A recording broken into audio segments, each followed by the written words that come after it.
From Significant, this is Crack It in an Hour. Hello, everybody, and welcome to another episode of Crack It in an Hour. The premise is in the name. It's one problem, 1 hour to crack it once a week.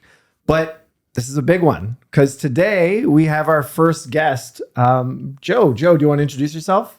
I'm the host of my own podcast, Crack It in Half an Hour. So today it will be really easy. Damn. Wow. I like it. That's a strong start for our first Didn't host. see that coming. We've had our kneecaps busted in the first 50 seconds. First ever time we're on video. Last guest. Last guest. Yeah, first and last guest.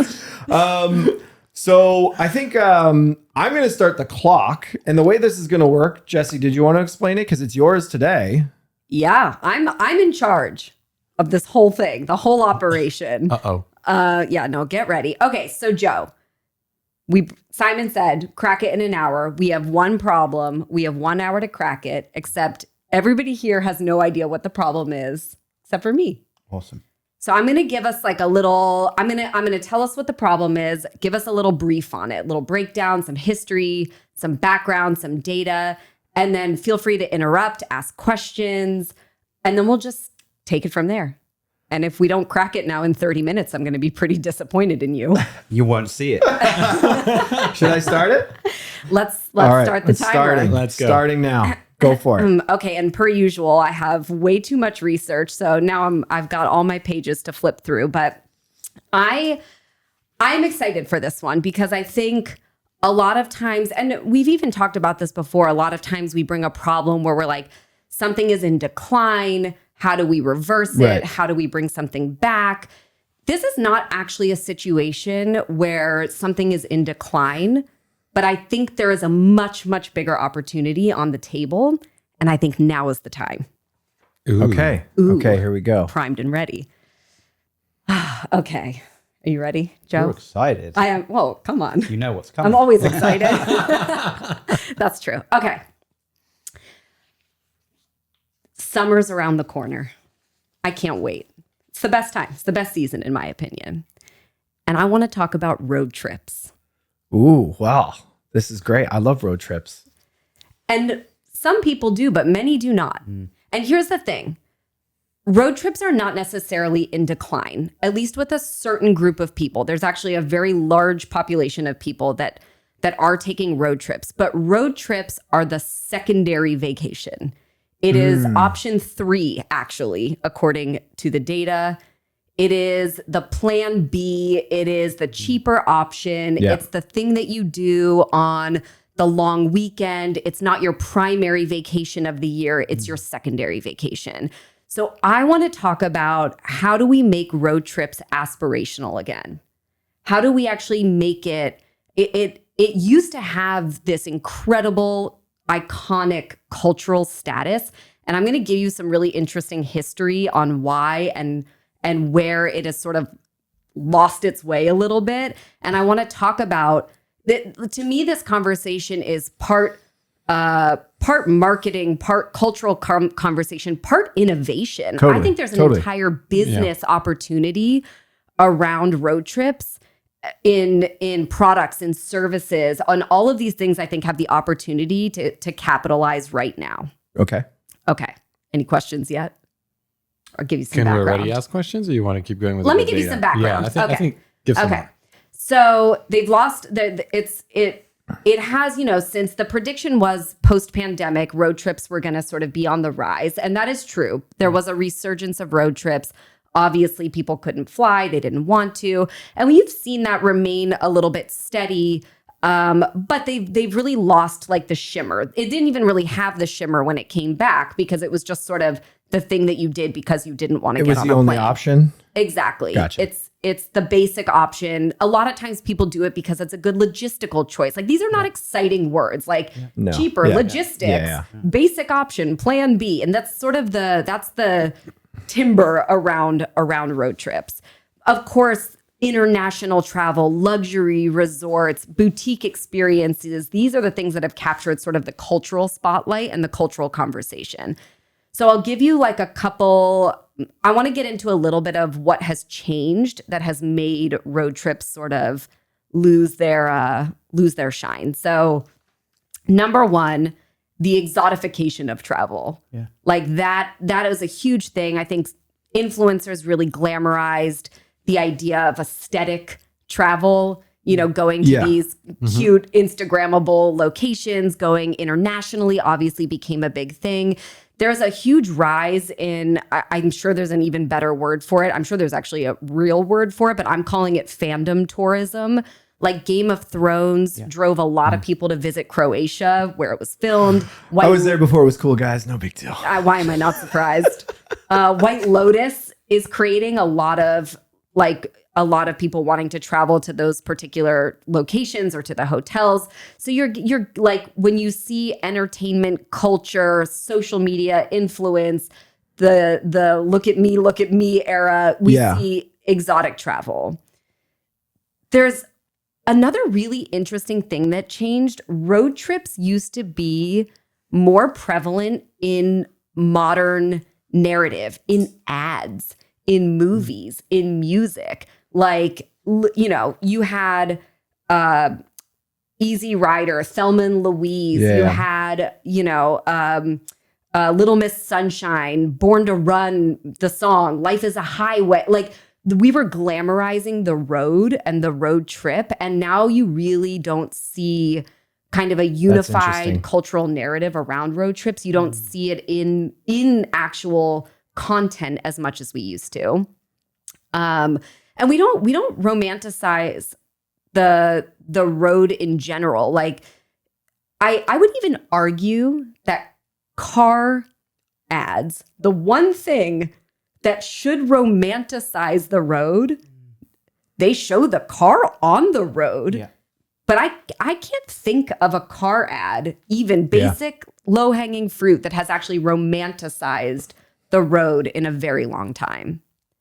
One of my favorites in the world is based around this premise. There's a Volvo campaign that no one's seen from 15 years ago that is about the romance of sitting next to somebody and having a long conversation. It's also an ad for podcasts before podcasts. Yeah. Because it's two people sitting together talking. Yeah. You're like, holy shit. Yeah. Now the road is just a functional part of you're right. Like content of ads, of it's just a thing that's there. It's not actually part of the story. I want to ask a question. I don't know if it's the right time. Go ahead. But like, also, isn't there something in culture right now where there is sort of this whole like, well, I'm screwed anyways, so why don't I just go crazy when I go on a trip, as opposed to, why don't I just do something cool that's kind of relatively accessible? Like, it feels like there's a real culture right now around doing the most like absolute insane trip you can afford, especially with like, Gen Z and such. Sorry, go ahead. Well, that is where you do get into generational differences. So like, and I don't know that what you're talking about is true. That whole like YOLO, whatever. Yeah. It's actually, I don't think it's actually the main thing driving travel choices. It is more of the desire for something that feels like you couldn't experience it anywhere else, that then you can post about it. And then people are like, wow, you're in Thailand. Like, that's so cool. You're so cool, which is a little bit less of, I think when it's the way you spend your money more that is tied to what you're talking about, but it's not necessarily the main lever of traveling international versus domestic. Is there anything around, just out of curiosity, is there anything around the rise of the internet and the death of the road trip? Because like, I wonder if Google Maps had an impact on this. Yes. And can I say, I think there's a big difference. I think that what's happened in travel as an overall meta is you can blame the rise of Greyhound, but then also of shitty planes. Yeah. Is we don't talk about travel, we talk about destinations. Yeah, you're right. It's not about getting there, it's the being there. So it's like, I'm in Thailand. It's not about the 6 hours it took to get there. And I think that probably the childhoods we had, a lot of the holiday was spent getting to the holiday. And it was accepted that the movement was part of the holiday, as opposed to turn your brain off for 14 hours. Grin and bear it. Yeah, exactly. You are exactly right, because if you get into some of like the historical context in like the 1950s post-war boom, you know, the rise of car culture, the interstate highway system, family-oriented prosperity, that's where you started to see the rise. And then you get into like Route 66, Americana, diners, motels, neon signs, like you are in the gold, like from the early 50s to the late 60s, early 70s, you're in the golden age of Americana. And that is when road trips were romanticized. Like roadside diners were today's Yelp. Like motels had a really interesting impact on road trip culture because actually there was a period of time before motels where you actually did have to plan your stays the way that you do now. And then these roadside motels appeared.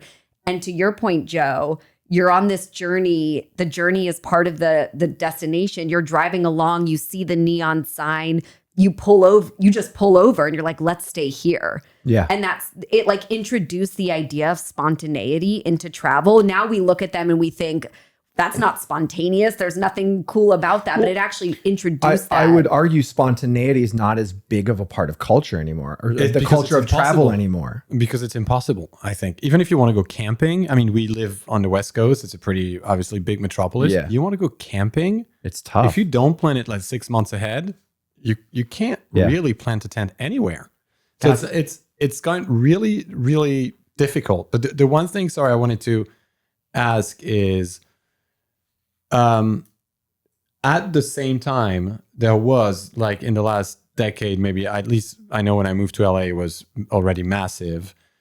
The glamorization, if that's a word, of van culture, van life. Okay. That was super cool. That was super hip, and those books and those photographers, and it was beautiful and really appealing and really romanticized. And that was, it's a version of a road trip. Yes. Yeah. I looked into that a little bit because I think you see, what I was diving into is, I'll back up for 1 second and I'll come to that because I was looking at the sort of the internet culture that surrounds travel, and you have a lot of brands, products, services oriented at curating travel plans, curating these packages. You have obviously a lot of influencers pushing that stuff. And I started thinking about, well, you have the van life influencers. But what's interesting about it is there's not a correlation between that and road trips. People look at that, and this is like a bit of my perspective. Choice. Exactly. It's an alternative lifestyle choice. It's more in the minimalist culture. It's more of like, you're tiny choosing homes. Tiny homes. Tiny homes. Outdoors culture too. Outdoor. You're somebody who decided to walk away from the hustle and bustle of the city and choose this. But it's not. But I think it's interesting because why not try to connect build a correlation? Connect those two cultures. Well, like the thing, I mean, I'm not from LA, and I now live in LA, and like the thing I'm like consistently always astounded by is like when you live in LA. Within 3 hours, you have access to such incredible places. You know what I mean? And such difference. Diversity like of I did a drive once. Proper desert. I did a drive once where you went to the highest mountain in the lower 48 and you drove through Death Valley. Yeah. You know what I mean? And that was like a 4-hour loop. Like it's below like sea level. Below sea level. Like you get to see all of that sort of thing. So like, and there's all these incredible things. And the thing the spontaneity one kind of stuck with me because the thing that I always kind of find about a lot of things now is that like, I'll give you a perfect example. Is like, I've never been to Mammoth. I've been 3/4 of the drive up to Mammoth and just stopped and pulled over to all these crazy things that I imagine most people have never seen because it's just get to Mammoth. You know what I mean? So it's like the mindset of spontaneity, I think, is not as big of a part of travel as it used to be. And obviously we're all, I would make the argument, a little more used to convenience, a little more used to having things pre-planned, and a little more used to organization. Convenience culture sounded really good for a really long time, but it kind of killed a lot of fun. It did. Also, there's never been a connection between ease and happiness. Yeah. Amen. So finding like it's a hard one to convince people of. This is going to be worse and you're going to love it more. Yeah. Oh, totally. Is not totally. it's not an easy one to do. I mean, I think one or all three of you gave me crap when I got our minivan. And I'm saying this because I'm a big road trip. I literally went on a road The trip second or the third minivan you got? I love it. Wasn't me. But the thing about the minivan that was amazing was love it minivans. basically indoctrinated our kids into road trips. Yeah, like we were like, cool, we're going to Utah. It's going to be a 9-hour drive.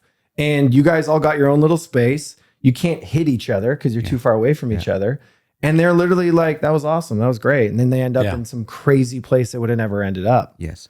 Well, so it's interesting. Like 85% of people between 45 and 60 years old are planning to take a road trip this summer. I have a boring question. Can you define a road trip for me? Like, okay. Oh, Webster's dictionary defines road trip. I mean, it's like because that stat to me is like, okay, let's go to Mammoth. It's a road trip. Roman, Versus like what I think we've been meaning since. Yeah. I went you on were a gonna road trip ask to this. Ralph's the other day, and I came back with groceries. You take a road trip to Silver Lake in LA, and like it's gonna take you a minute. I knew you were going to ask this. So Sorry. I pulled the data. I've got to find it. Sorry, hold on. I have too much. You don't need the data. Just tell me from your perspective, like what. No, because it's interesting. I need to find it. It is interesting. I got charts in here. I can see that. I could make an argument both that trip to Mammoth is and isn't a road trip. No, That's because why. there are. Yeah, I see what you're saying. Can I tell you how I think I can guarantee you it's more of a road trip if you don't come back the same route you went. That's interesting. So there's got to be a discovery component. So wait, okay. So are you saying a road trip? The definition of a road trip is the trip itself needs to be part of the vacation.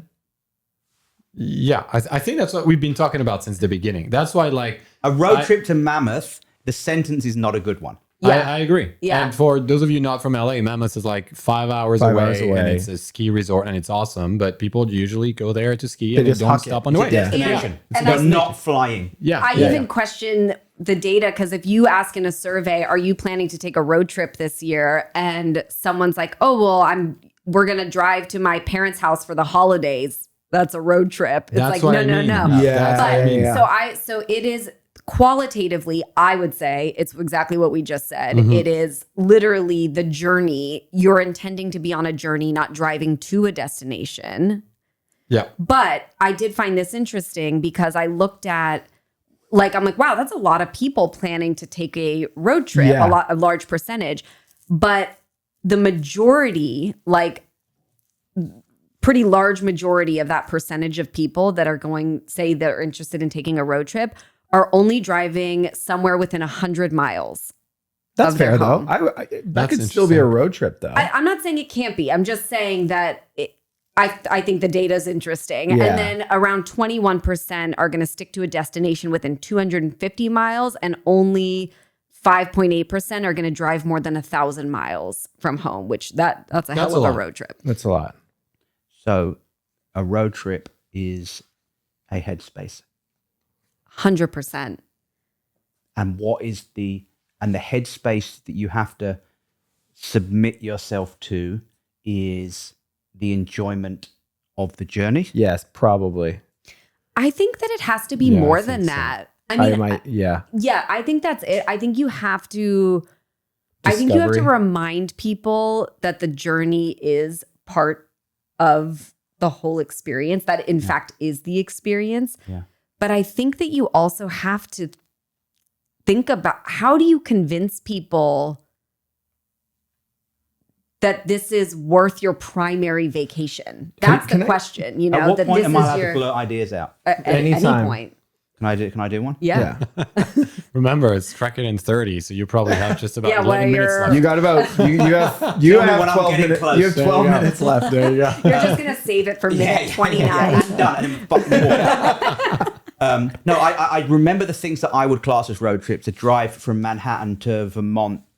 And it was because it was like, we have to be there in 2 days. Or something. Like it was an open-ended.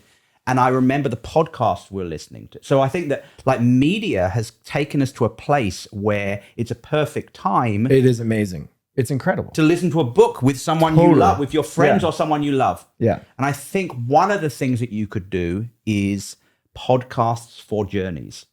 Yeah. Like a podcast to drive to Palm Desert. It would be themed.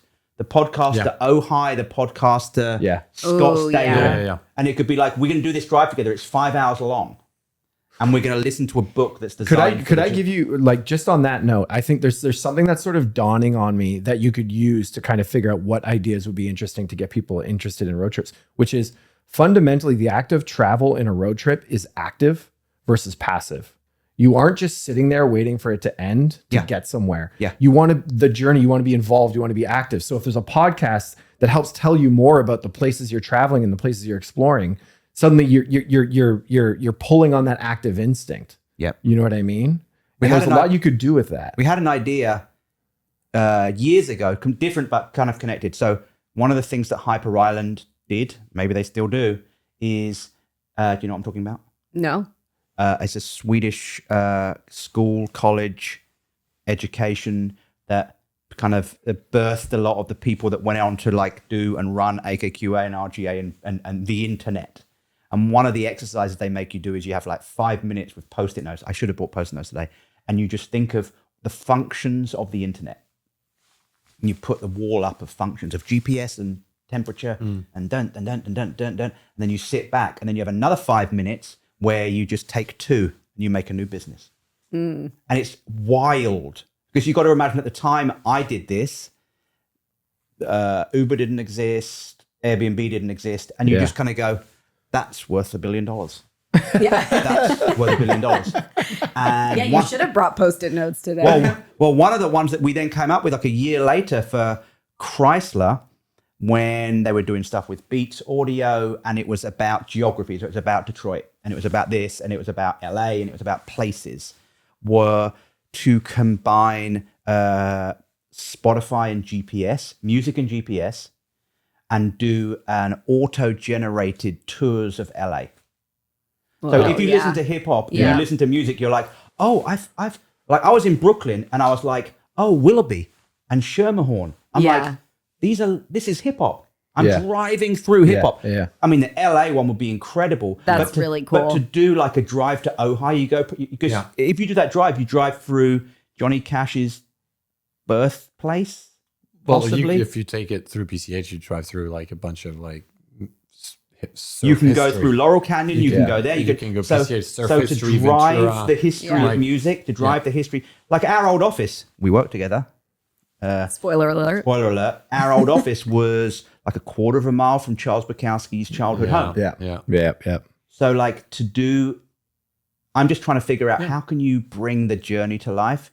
I love it. I think you're still in the same theme of like leveraging modern media to make it like not just interesting but extremely exciting. Can we talk about vehicles quickly? Yeah. And this is, I thought so many of my ideas come from misunderstanding things other people say. And what I thought you would, I was like, oh, that's a good idea, Jesse. But it turns out I wasn't. Yeah, no, but I think that you were there, which is like that because you were talking about secondary businesses. Yeah. Like we all know, like 90+% of hire cars are shit. If the hire car companies had road trip cars, like a road trip menu, you'd be like, that'd be fucking cool. Like minivans for road trips, that'd be cool as fuck. Okay, I have. See, that's interesting. Totally. That's an interesting product. I have another one that a lot of times on this podcast, we pretend money doesn't exist. So I'm going to just pretend. I feel great here. Yeah. Like rest stops suck. Go on. I mean, You mean the public one? I'm talking about any roadside. I did not. I don't even dare to go there. I had a I'm not POV even on going. that. I'm not even going into a weird place I of hear you, like. I hear you. I'm just Keep going. saying the roadside like rest situation is the worst experience in a road You're trip. talking about the ones that are basically like a bathroom and a little spot for your dogs to pee. But right? how many people take a nap in their car for 20 minutes? Yeah. Like on it, like could you literally start a business? I know that we're talking about like a physical space, building. I get it. Money doesn't exist. But like, could you completely reinvent the rest stop experience? Yeah. I think that could be super interesting. I don't think they exist here, but in Australia, they've done some really good public service. So like I'll get back to what I'm talking about, but their kind of like 1980s suntan, like skin cancer awareness was called Slip, Slop, Slap. They're really good at these kind of like catchy, punny, annoying, shitty things that you can't get out your brain. And it was like slip on a hat, slop on the this. And so when mums and dads, parents would go like slip, slop, slap to kids, it's vernacular. Yeah. And why I was going to say this is that another one they did was stop, revive, survive, because distances are so far. And it brought rise of this like community-based stop, revive, survive stops, where I'm pretty sure people volunteer their time, and you'll be on a freeway and it will say kilometers time. It will tell you can pull in. And there are people serving tea and snacks. And it's to stop people dying on the freeway. But like, I love that. A nice version of that. That's interesting. Yeah. I think there's a business in it. It's probably expensive. No, not at all. It's free because it's partnered with Airbnb. Yeah, exactly. Yep. But you know where it's given what people are looking for on the road, it is going to go towards like, I'm going to bring in some good food and I'm going to make it a pleasant stop for 10 minutes on the way to Mammoth. You see what I mean? Like this is, it might before you go there, you have to make the baseline appeal of the road trip. Yeah. Like you have to bring I wanted to ask about that. No one's going there for the cup of no one's tea. starting to start road tripping because of that. No, I agree. But what's in my head is you have to start building right now. When I say culture in the next sentence, I'm talking basically about the internet. There's no culture around road trips. Like I think if you look at travel content, aspiration, what's cool, like road trip doesn't exist in that. So I'm trying to imagine how you build an ecosystem of things that when you add them all together starts to build. And you're right, I probably wouldn't start with the rest stop experience, but I don't know that one singular message is going to suddenly make people go, forget that trip to Thailand. I'm going to jump in the car. Can I ask a question? Because this is something, I don't know if you have the details on this or not, but basically I was under the impression like the younger people are driving less, right? Is that true or not true? And the only reason I say that is because like a road trip to everything we've been talking about is like fundamentally attached to this idea of freedom and independence on some level. Yeah. And if you are young, and when I was young, that's what a car was, right? Yes. But if you don't see that through the lens of a car, if you just see it as a means to an end, literally, then you're not ever going to, you can't even fathom thinking of that car as part of the trip. Do you know what I mean? No, it's true. That is so very you're true. saying let's bring back driving. I mean, that's a part of the problem, I think. I don't have the data, but my assumption is the same as yours, that like the younger generation than us, not even that young, are not really into driving. Yeah. They're like, I don't need my driver's license. Most of them live in like massive metropolis. And I'm sure it's different in different parts of the world. Yeah. Uber's gotten cheaper. Taxis have had to compete.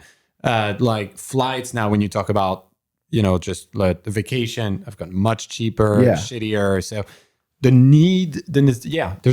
necessity for the car is probably less important. And if it's not, I have zero data on this. I'm the same. But if you don't see it that way, you're never gonna. You know what I mean? Like that's a big leap to go like, that thing you don't do that often, nor particularly like doing, and find other things to be more convenient. Why don't you take a vacation in that? I know. You know what I mean? The irony of me having brought the topic on road trips and I don't drive. Thanks for bringing it up. I think it's fantastic. Yeah, I don't drive. You did say something about that I think we should talk about. The freedom component is massive. Totally. Because if you book a vacation, obviously not spontaneous. You have your flight, then you have your hotel booked. And then sometimes even people go all the way to like, I'm going to book all the activities. And you leave your home, you know exactly what you're going to do every day. Yeah. It actually removes a bit of the freedom. I don't travel with those people. I have like friends in my life that I just know I can't travel with. But there's been a massive rise in like obviously access to information and logistics organization. You can organize anything you want from like anywhere you want. But that is at the detriment of actual freedom, I think. What you're touching on with like everyone will tell you when they first were alone in a car for the first time driving, it's a feeling. You may forget the moment, but you don't forget the feeling. Yeah. That feeling of freedom is unique. Totally. So you have to attach that back to freedom that a lot of people probably don't know. Can I get to there, but from somewhere else? Yeah. Air travel fucking sucks. Yeah. The experience. And it sucks in America worse than anywhere else. Yeah. They're just flying Greyhound buses. Yeah. You get abused in the airport. They take fucking ages. They cancel whenever they want. Yeah. You get sneered at by everyone. No one, you move your chair, someone is going to stab you. Air traffic control. Air traffic controllers are telling you not to fly. Yeah. Literally. It's in the news right now. Don't go to Newark. Don't go to New York. Don't go to, yeah. And guess what's going to happen at the other, like at LaGuardia? Like, you think that's going to be cool? No, because all the Newark people are going there. Yeah. So, like, it's not good.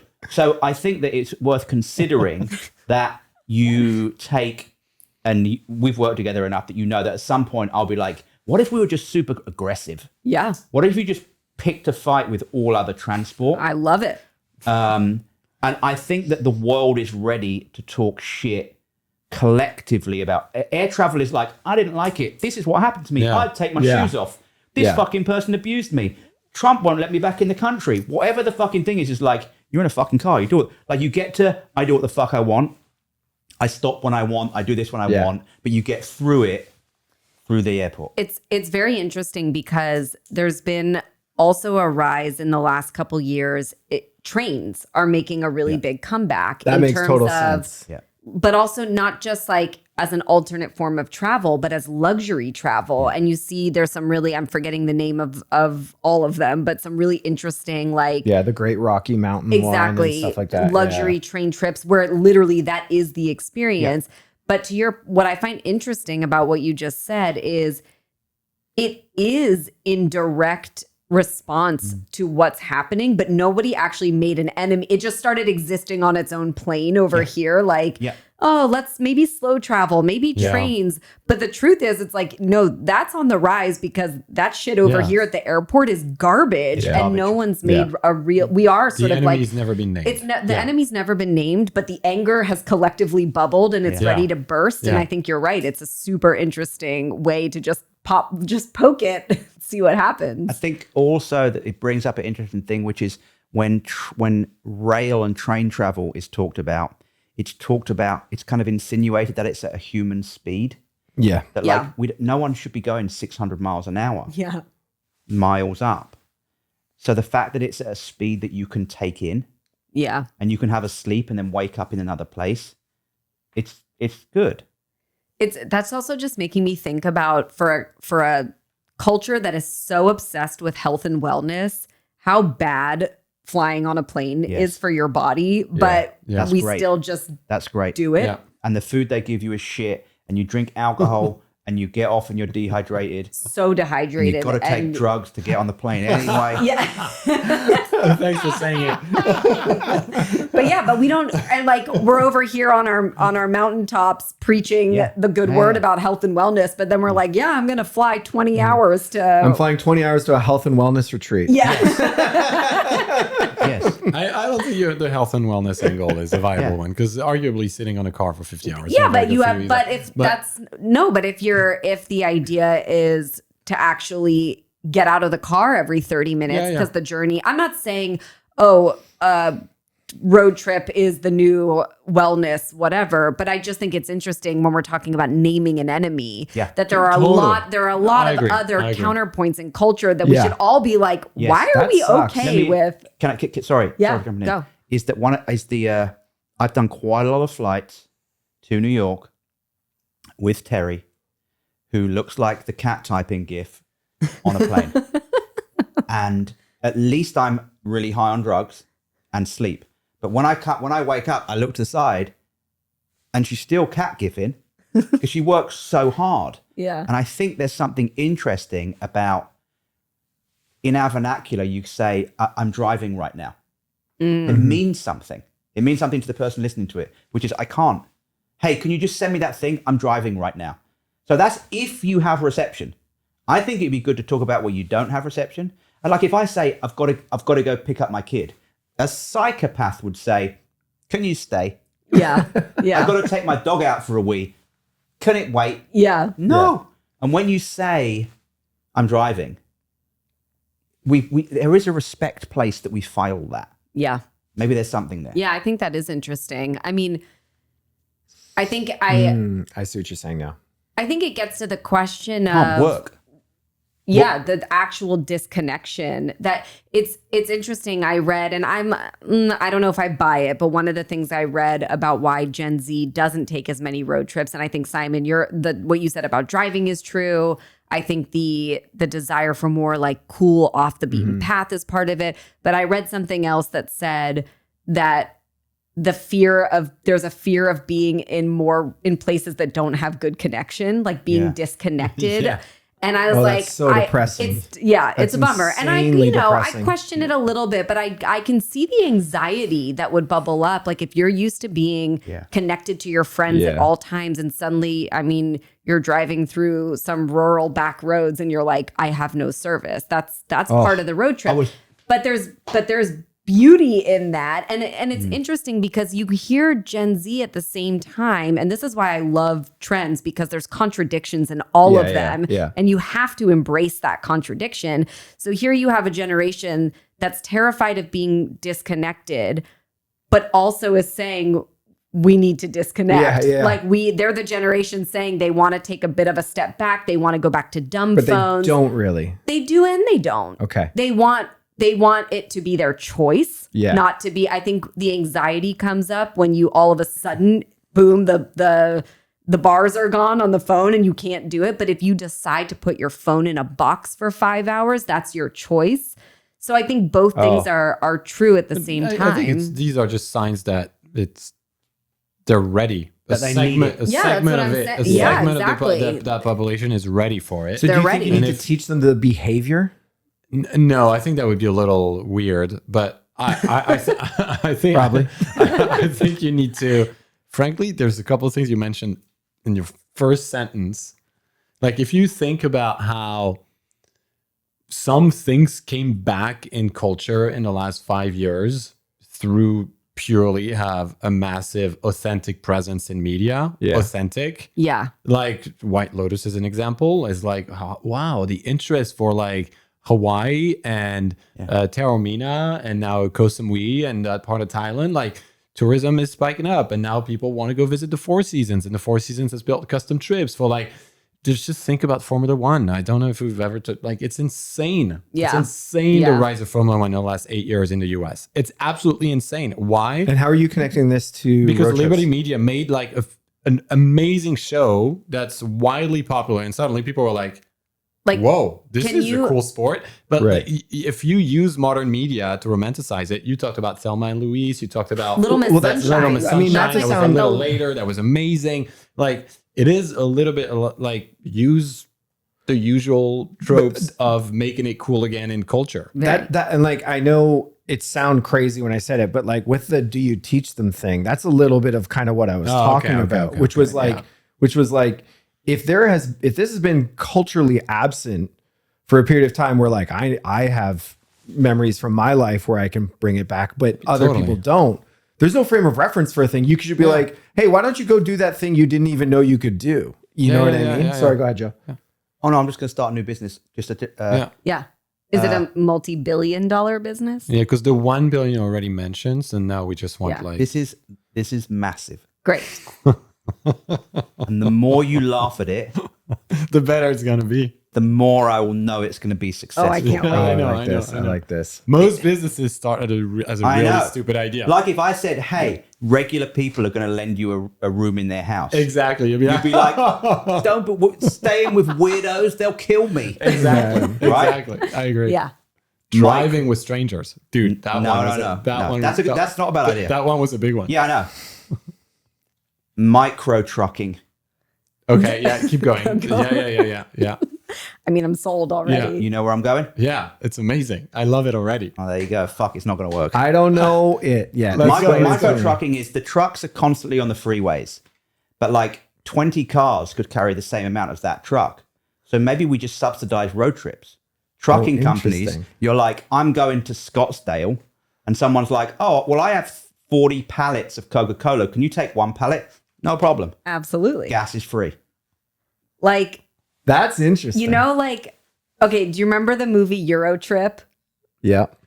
And that's how they get on the plane, right? They take the FedEx package and they get a free flight because they're going to take the package to wherever they flew to. I think it was Paris, actually. But yeah, I mean, yes, subsidize the road trip. Yeah. Shit, that is a good idea. Fuck, it might not work. You guys were supposed to laugh and tell me I was an idiot. I don't know. I think we like stupid ideas over here. That's really interesting. Well, okay, I want to come back. Actually, Joe, you very briefly said this at the beginning about like meaningful conversations that happen in the car. Yeah. And I don't know if that alone is enough of I don't think you could center the entire universe of road trips around that. But my mom, every time I come home to visit, my mom would always drive me back to the airport. Mm-hmm. And it was an hour and 20-minute ride. Same. And we always talked about how we had the most important conversations in that hour and 20 minutes. And I'd be home for a whole week and we wouldn't say any of that. But on the hour and 20 minutes. I have a theory. Me too. Go ahead, Joe. I think I've heard your theory. Okay, I think we've all talked about this in separate conversations. I think this is definitely a male insight, but it might be a universal insight. Yeah. Is that I think men are quite spectrumy. And sometimes the confrontation of eye contact that we're doing is hard. Yeah. And that when you're all looking in the same direction, you can say things that there's not a kind of, there's less of a barrier. Yeah. Not important, but I don't attribute it to gender. I think it's the parental relationship. I agree. I think, but anyway, that's off piece. It's much harder to have like important conversations with a parent. I buy that. I know it as a child and as a dad that I think it's. I had the greatest conversations in the world with my son. We talked about that. Yeah. We're looking at. He used to sit in the back. Now he sits in the front, but we're still looking like that. Yeah. I'm like, how's that going, dude?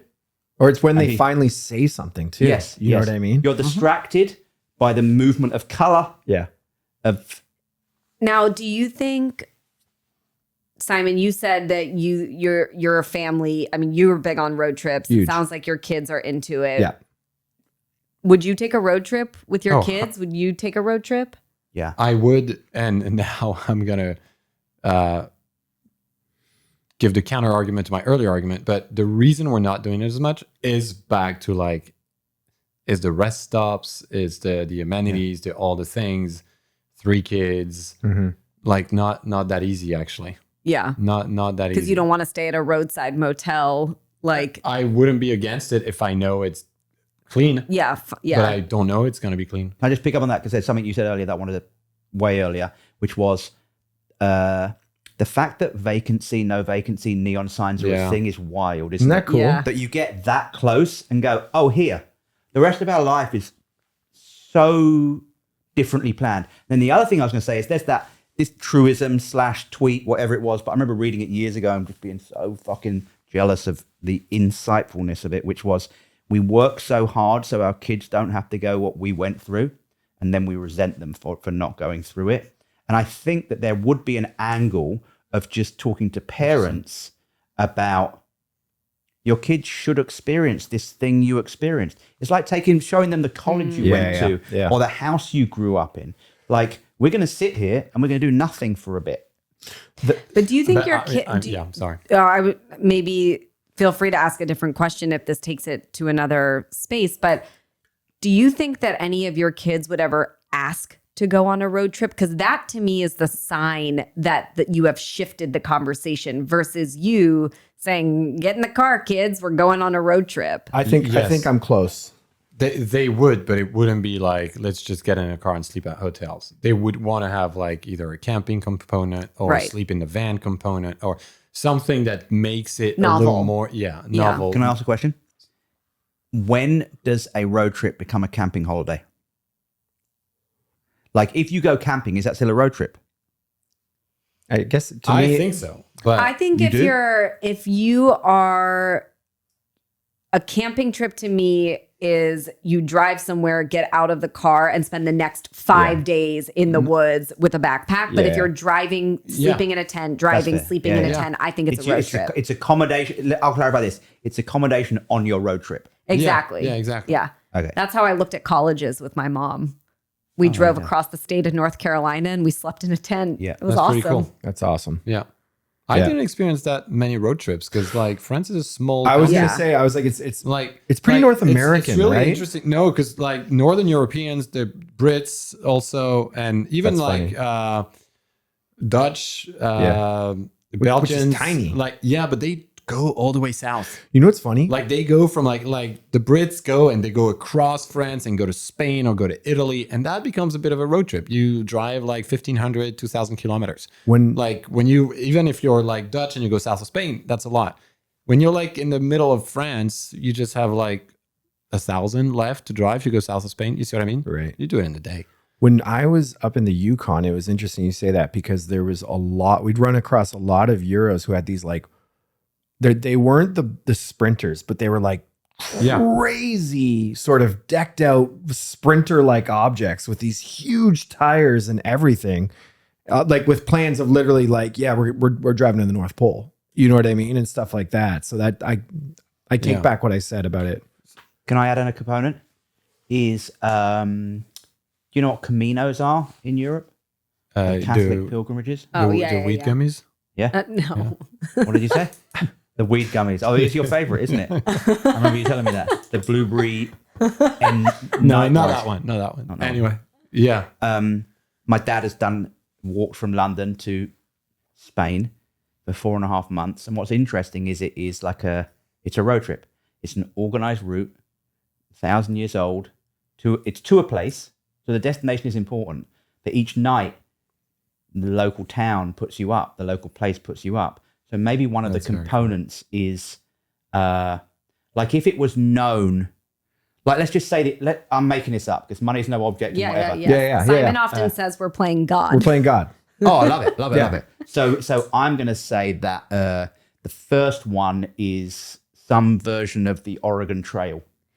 Okay, I was going to ask about caravanning. Yeah. Like, because that also is an interesting, I mean, look, like I know it's such a basic, boring insight, but like the community is so powerful for people. And you could have 4 people in a car could be a community. Yeah.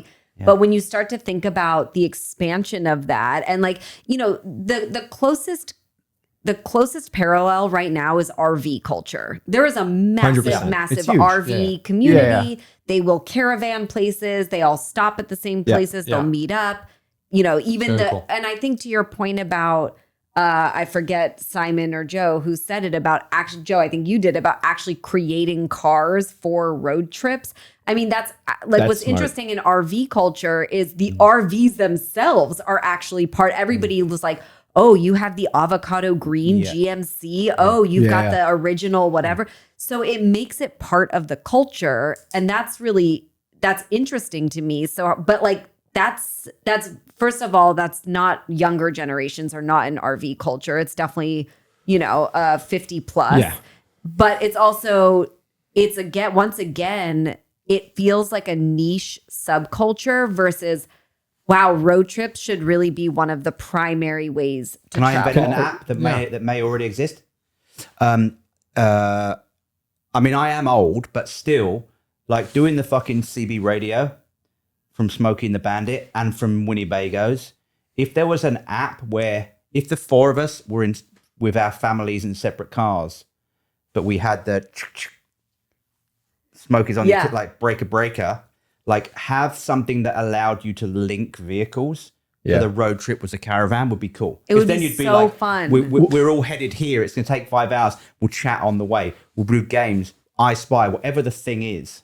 I had a different idea for an app. Go. But what I was just kind of, because I was starting to think about like, how could you connect this culture that people might not even realize exists with people who might not see the road a certain way and Gen Z and stuff like that. And I was like, well, what if you could actually create kind of what you were saying, but what if it was a rental where you could rent vans, cars, whatever type of shape of automobile specifically structured for a specific road trip that you have mapped out for people. Yeah. So they could have this super cool car, very specific to it. And then it could have this sort of like, and here's going to be sort of your itinerary for the road trip sort of thing. Yeah. And then that way it's almost like an Airbnb on wheels filled with this sort of experience that people understand going across this space that has all sorts of interesting things to discover. I love it. Isn't that just a minivan? But I think what you could do with that is it's just like what Airbnb does, right? Whereas like if someone's having a big party, there's certain themed Airbnbs and things like that. So you could do like, do you want to do the retro 80s Route 66 trip? Okay, you're going to get in a retro van. That's like the kind of classic thing. And then you're going to go down, you know what I mean? Yeah. You could really curate them very specifically. There is a, this is real morbid, but it goes past my house. There's an OJ tour. Have you seen this? No. Oh, yeah. I heard about that. Yeah, in a vintage white Bronco. Right. Yeah. And they drive the 405. Right. And they drive through Brentwood. And they drive along Bundy. And they do the like, he killed someone there. God. Real. I'm not making it up. It's real. I mean, yeah. What's the road trip of that? Exactly. Yeah. Because I could see a world where someone's like, well, I want to do Route 66, but I want to do it in a 1959 Cadillac Coupe de Ville. Yeah. I want to do a desert thing, but I want to do it in a very specific old like Sleeper van or sure. Yeah, exactly. You know what I mean? Or like an old Harvester sort of, you know what I mean? Like there's all sorts of things that you could do where you could build, if you shaped the product, you shaped the trip, and then you give people like, all right, go nuts, kid. At least because the reason I brought that up is just because then you suddenly kind of have a way in for people who might not understand road trip culture. Can I add something? Please. Living in Portland, most people that go there that aren't from there at some point like go, hey, at the weekend, let's drive to Astoria and go to the Goonies house. Right? That's and that's like a day road. That's a road trip. Yeah. And then here let's drive to Desert X. Yeah. That's kind of a road trip. Yeah. But it wouldn't be crazy to have an art show that you went to a site a week. Yeah. Like you'd theme the journey. Yeah. You'd be like, we're going to end up in Nashville, but on the way, we're going to go to. That's essentially how cruise ships work. Oh, yeah, that's interesting. You know what I mean? Yeah. It's land cruise shipping. Yeah. It's a little. I like that. I like that too. It's super different to me. It doesn't speak to the freedom and the spontaneity. I know. I agree with you there. It doesn't bring back the same thing. It puts people back on the road, sure, but it's like it delivers like a pre-planned trip. It's fully organized for you. You got to be there by that day at that time to see the art and then be out of it, to be in your hotel or your whatever. You see what I mean? Yeah, but I'm not convinced that the way to make road trips aspirational is to bring back the original form. No, but I think society would benefit from it more. Because you would open, like when we talk about younger generation not knowing it, and like I love what you said, which I can't repeat about we work very hard so they don't experience it, and then like we're pissed off because they're not doing it. Then let's make sure they can experience it. You see what I mean? It's like it's about opening a little bit. Yeah, but I think your experience files and just making them richer. I buy it emotionally. I don't buy it. I don't buy that it would actually work, because I think any time that you're trying to force an experience on a younger generation, they're not gonna forcing it. Like those groups of kids who are like literally kids, right? Like minors who are like, hey, do you want to be part of that crew that literally never brings their phone to school? Did you read about that? I've got like it's just coming. Can I meet you in the middle? Can I see if this will satiate both desires? Remember, money is no object. And what is your God thing? We're allowed to play God. Okay. Maybe the future of road trips does not involve adults, but it involves self-driving cars. Yeah. Ooh. Yeah. I like it. Yeah, it's weird that hasn't come up till now that I think about it. Because that is one of the things, like the road trip, one of the things people don't like about it is having to drive. The driver. You're like, I'll drive this section. But if you could just do a self-driving... Yeah, that's amazing. And like Sonny and his mates would be like, we're going to Palm Springs for the weekend, and we might feel okay about it. That's amazing. I love that. That's amazing. Also, hot tip, if you tell people that you're a really bad driver, they never ask you to drive a leg of the road trip. Yeah. I like I'm really driving. bad at laundry and washing up. Yeah. I'm just saying it works. Yeah. No, but wait, can I go back to what we were talking about before? Why do you want to bring back road trips then? What's your goal behind it? It's not, well, remember, it's not bringing them back. Like they're happening. They're making them aspirational. I think it's making them aspirational again. I think right now road trip is the plan B. It is the secondary, hey, my vacation for this year is going here, but I got a couple extra days. It's the cheaper option. I'm going to it's a compromise. Totally. No, my question is, if it's not about I know what you mean. bringing back the feeling of freedom and spontaneity, why the question of making it more aspirational? Because we were called by the National Road Trip Association. Okay, that's a good reason. Yeah. Business, Roman. Yeah. That's capitalism. Technically my nickname. Yeah, that's true. Yeah. Business, Exactly. Roman. Yeah. I mean, I personally buy the freedom and spontaneity component, but I will also, the reason I like what you were talking about, Simon, with the custom road trip car is because I think you also have to play into some of the culture of today. How do you make the road trip? How do you make the road trip more Instagrammable? Yeah. Besides just taking pictures of the destinations. Let me be your dig for a second. You're not answering my question. You're going straight to execution. I'm trying to understand I'm literally trying to understand what we're trying to do again. Because if the goal is to make the road trips more aspirational, my question is why. I thought there was something interesting No, the spontaneity. It might not be that. Sorry. And the freedom. But if it's not that, like if you think like having a fully curated road trip actually answers the question, I'm trying to understand. I'll give you my answer. What it brings. I'll give you my answer, and then I know you have something. I think we are missing curiosity as a society, as an American society, especially. Curiosity in domestic travel, curiosity in each other. We have a lot of the exotification of travel. I think it would make us more empathetic. I think it would make us more interested in each other. That's my societal reason for it. But I also think there's a business in it. Can I know you wrote the brief. Yeah, you can change it. But can I question it for 1 second? This would be just like working together. That's why I was gonna joke and say. That's why Joe's our first guest. I was like, you can answer it, or I can. No, of course you should question the brief. That's the whole point. Because a little bit of that, maybe this is English saying, or maybe not, by hook or by crook. Yeah. If we can get 1 million more people to take road trips, the byproduct would be the thing you want. Exactly. It would be the subtext, not the text. Correct. Yeah, Are you okay with that? 100%. So we don't have to convince people to be more curious.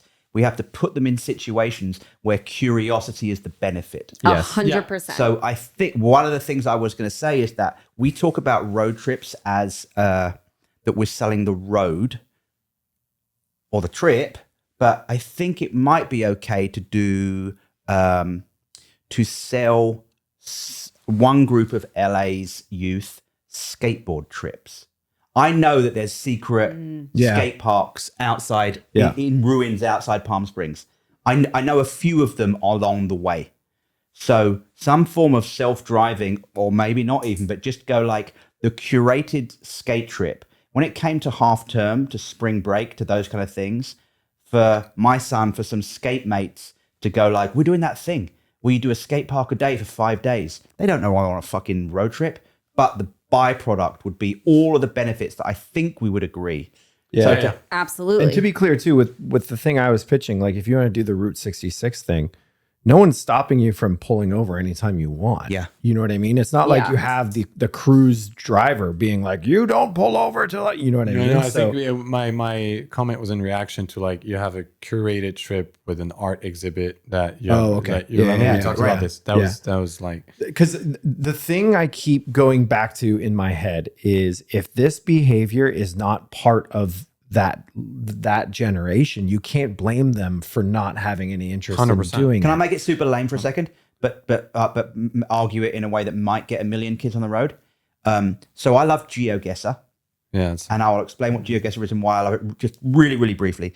Is that GeoGuessr is a Google Street View where you open somewhere in the world or somewhere in America and you have to figure out where you are. Somewhere in the world, yeah. You have a map on the side or the globe. You have to zoom in. You have to find out where the fuck is this street. And the way you do it is the flora and fauna, the weather, the clothing of people, the look of the people, which side of the road, the markings, the license plate. This is the game. Yeah. And the more you play it, the more observant you become. I think it should 100% definitely be taught in schools because it teaches cultural understanding, it teaches empathy, it teaches language, it's basically it's all of your geography, science, it's politics. Gamification of cultural nuances. It's exactly that. Yeah. I think that road trips could become educationally mandatory. Yeah. I love that. So we're going to go this way. We're going to learn about the orchard. And then the next lesson is not about orchards. The next lesson is about natural horsemanship. Yeah. The next lesson is about graffiti. Yeah. The next lesson is about the origins of country and Western. So I think it wouldn't be crazy to sell road trips to the Department of Education. It's cheap. It's local. It's diverse. It's abundant. It's abundant. Like you can do it anywhere. Everyone has an outside. Yeah. And then our job would be to make packs and make a syllabus. I love that. Yeah, I it's very absolutely cool. love it. Simon, how much time do we have left? We have 24 seconds. All right. Oh my God. It went Your fast. internal clock fast. is This one went remarkable. That was, really that was pretty. I'm impressed with myself. Okay, Yeah. I'm gonna maybe I'll Wrap just us up? give us a little recap. I mean, I think I'm glad that we came back to questioning the why, because I mean there's a bunch of different reasons. I think the curiosity, the education, the empathy. Yep, that's our timer. The empathy as humans, it's all of the outcome that we want. Better world, better people, better opportunities. We can start to, I love what you said at the end, putting it into the education system, making that immersive, teaching all the lessons on geography, empathy, sociology, everything, but through the lens of road trips. We talked about bringing it back into pop culture. I think Netflix, if you're listening, I'm sure all of Netflix is obviously listening to this, like the next Drive to Survive, but make it road trips. I think, or whatever, in movies, we need to romanticize the road again. We talked about customizing a lot of objects around it, customizing apps, customizing cars themselves, customizing rest stops, customizing the experiences and giving people packages like the secret skate parks experience, the Ojai experience. We talked about the other entertainment around it, like podcasts or the music playlists, things that kind of give you something to enjoy and participate in the journey. I know I'm missing one that was just in my head. The self-driving car. I love that. The power of that. I'm not against the freedom thing. I think that is a benefit. I think you just can't tell people. Self-driving's great. But I love that idea of it's a way for now kids to go on trips together. I actually think that's the secret. Totally. So I think we're opening up in this with this problem again, not a revival story per se. It's an expansion conversation on what is the future of road trips. Where are the innovation opportunities? Yeah. How do we bring a new generation into the idea of road trips while also evolving the idea of a road trip versus just saying, hey, bring back the old Route 66 roadside motel. So I loved the conversation. It was super fun. Now I'm going to go around. I'll start with you, Roman. Do you think we cracked it? Yeah, I think we cracked it. Simon, do you think we cracked it? I'm going to say we didn't, but if we had Joe's half hour added on to our hour, I think we could have. Yeah. And Joe, did we crack it? I think for an hour we cracked it. Yeah. I think the key would be to go, where do these things fit? What's the meta? I think our brief was invent road trips. Yeah, invent the new road trip. Yeah. And then what we would have done if we'd have gone, for me, it's important how they're pieced together. Yeah. I think we had lots of the ingredients. I agree. Yeah. I agree. Yeah, I totally agree. I love it. Well, thank you for joining. Joe Staples is the founder of Crack It in 30 Minutes and the first ever guest on the podcast. He failed at the 30 minutes today, but that was the ultimate other than that, test. he's a world champion of problem solving and a very dear friend of ours. Thank you so much, Joe. That was awesome. Yeah, That was thank you, great. Joe. Thanks, dude. Thank you. For those of you who've already listened this long, please don't forget to subscribe or rate us and all that good stuff. Shout out to Nathan Nash for being our engineer on all the things audio and visual. Michael Anastasi did the music, and for all the cover art, it was McMint who shot it all. So thank you all for listening, and we'll see you next time. Goodbye. Adios.